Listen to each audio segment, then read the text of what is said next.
बोले ये बंशी स्वयं भगवान शंकर है।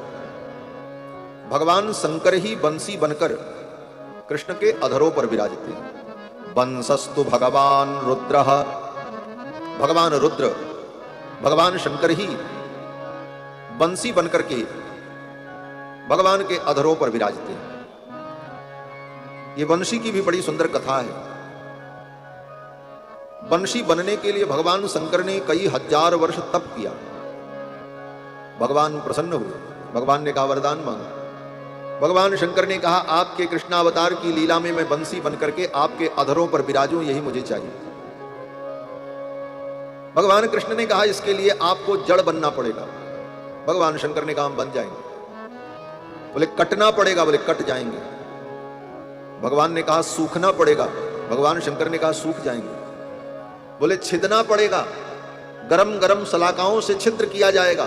भगवान शंकर ने कहा हम छिदने को भी तैयार हैं। भगवान ने कहा तब ठीक है। और इन सारी शर्तों को स्वीकार करके भगवान शंकर बंसी बने। कैसे बंसी बने? बोले एक दिन गांव में कोई बंसी बेचने वाला आया, बांसुरी बेचने वाला आया। बच्चे बांसुरी खरीद रहे थे। भगवान ने कहा हमको भी बांसुरी दिला दो। नंद बाबा ने बुलाया, बोले मेरे छोरे को बांसुरी दे दो। उसने बांसुरी दी। भगवान ने अपने अधर पर रखा और फेंक दिया। नंद बाबा ने कहा बेटा क्या हुआ? बोले ये बांसुरी हमको नहीं चाहिए। बोले क्यों? कैसी बांसुरी चाहिए? कन्हैया ने कहा हमको तो ऐसी बांसुरी चाहिए कि मैं अपने अधर पर रखूं और अपने आप वो बजने लग जाए। मैं जैसी कल्पना करूं वैसी वो बजे।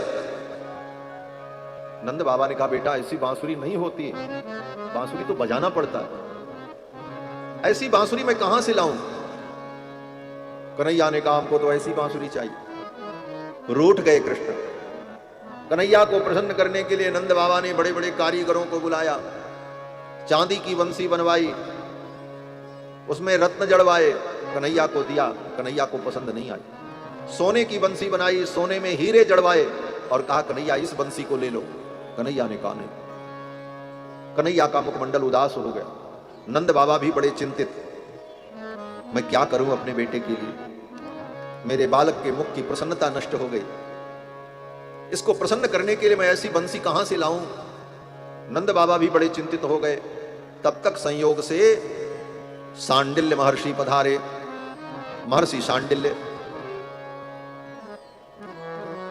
गोपों के पुरोहित हैं। महर्षि सांडिल्य जब आए तो सांडिल्य महर्षि ने नंद बाबा से कहा नंद राय आप इतने उदास क्यों? आपकी उदासी का कारण क्या है? तो नंद बाबा ने सारी बात बताई। बोले मेरा कन्हैया रूठ गया है, ऐसी बंसी मैं कहां से लाऊं जो अपने आप बजे?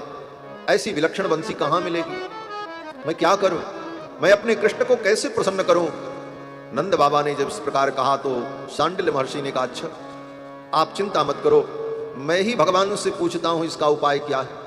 और सांडिल्य महर्षि ने ध्यान लगाया और ध्यान लगा करके भगवान से पूछा प्रभु आपकी मर्जी को तो आप ही जान सकते हो और आप कृपा करके जिसे जनाओ वो जान सकता है। तो ऐसी बंसी अगर आपको चाहिए तो ऐसी बंसी कहां मिलेगी? आप ही उपाय बताओ। इस सीधे साधे नंद को क्यों दुख में डाले हो?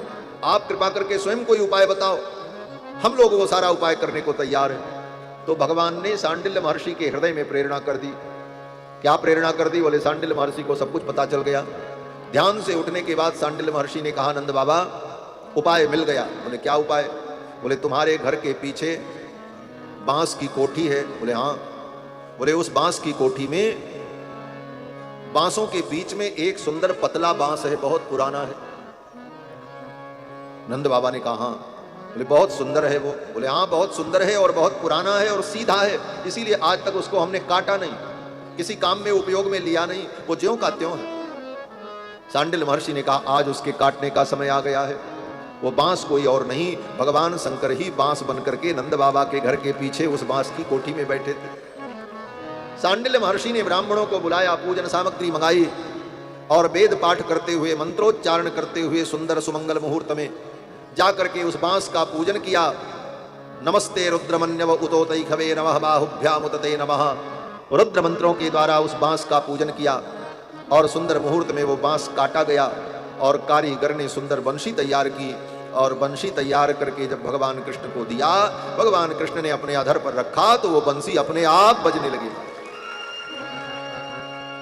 बंसस्तु भगवान रुद्रः, भगवान शंकर ही कृष्णावतार में बंसी बनकर भगवान के अधरों पर विराजित।